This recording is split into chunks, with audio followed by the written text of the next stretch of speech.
Hey guys, I hope you're all doing well, and today I'll be doing a review of the book The Hobbit from John Ronald Reuel Tolkien. The book tells the history of Bill Baggins, a hobbit, which is small beings that normally inhabit mountain barrows and do not like to venture out, who had a peaceful life in a comfortable burrow in the Shire. One day, he receives a visit from Gandalf, a magician well known and admired by hobbits due to his fireworks, with whom he ends up scaling the sea for the afternoon of the following day. In the spirit, however, several dwarves arrive, settling in and being served by the owner of the house, very confused and irritated by the situation and the magician's delay. Until, finally, Gandalf arrives with a few more dwarves, totaling 13. After all the festivities and banquets, the unexpected guests reveal the reason for their visit. They wish to set out on an adventure in order to recover the treasure of the dwarves, located on the Lonely Mountain and guarded by the dragon Smaug, who had taken it long ago. Baggins would have been chosen by the magician as the group's thief. The little being ends up, against his better judgment, accepting this invitation and participating in the long journey. During the trip to the Lonely Mountain, the group faces many dangers and desolate scenarios, often doubting whether or not they would reach their destination. Shortly after the start of the journey, they, with the exception of the magician, are captured by trolls and almost eaten. They are saved by Gandalf, who distracts the fearsome enemies until sunrise, when they are then turned to stone. They also flee from orcs on their way to the Dark Mountains using ancient elven swords they found earlier. However, Bilbo ends up falling and being left behind. That's the moment when he finds a magic ring capable of rendering its wearer invisible, and Gollum, an inhabitant of the Earth of the Mountains, was obsessed with the ring. Bilbo challenges him to answer correctly guesses. If he were mistaken, would have to take the hobbit to the exit of the cave, otherwise he could devour the little being. Baggins defeat him, however, the creature decides to attack. In this contest, the hobbit accidentally puts the ring on and manages to escape. After the escape, he meets the group again and is seen with respect by the dwarves, who until then doubt his ability. After what happened, they are again confronted by the fearsome creatures being saved by eagles.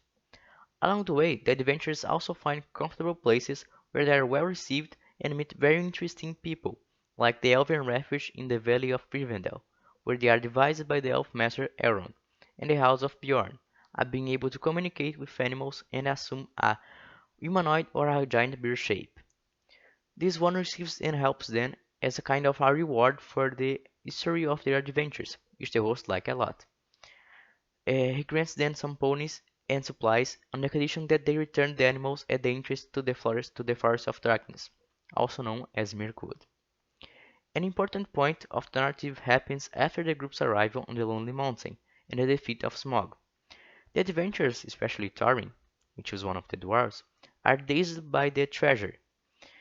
However, the death of its former guardian caused the destruction of Asgrath, the city of the lake, and its inhabitants wanted part of the wealth to be able to reconstruct their homes.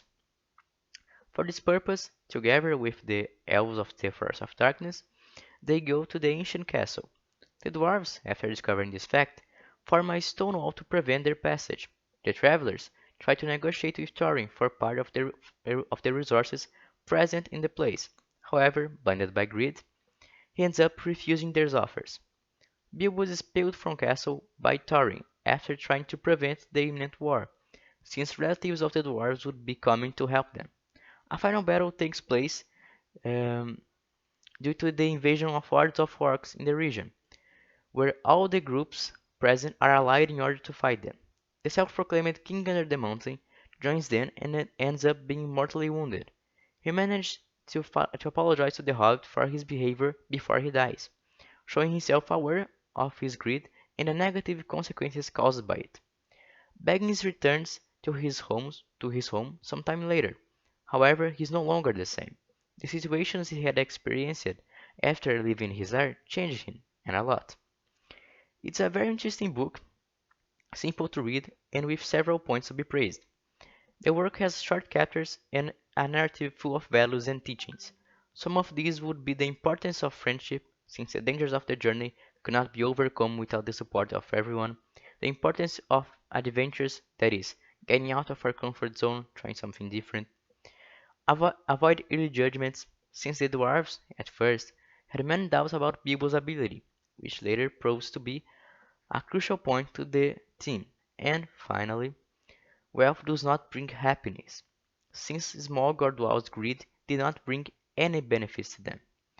The masterpiece presents a good character development, making the readers really care about the fate of the figures in the plot. Compared to the Lord of the Rings books, it shows Tolkien's evolution in his ability to describe. The vocabulary is simpler compared to other works by the same author, however, it still represents a good option for the construction of the personal repertoire. Another point that I've enjoyed in the book is the fact that the protagonist deals with the problems using the intelligence and creativity, like the time when he defeated Gollum, which is my favorite part on the masterpiece. So, that was my review. I hope you enjoyed it, and goodbye.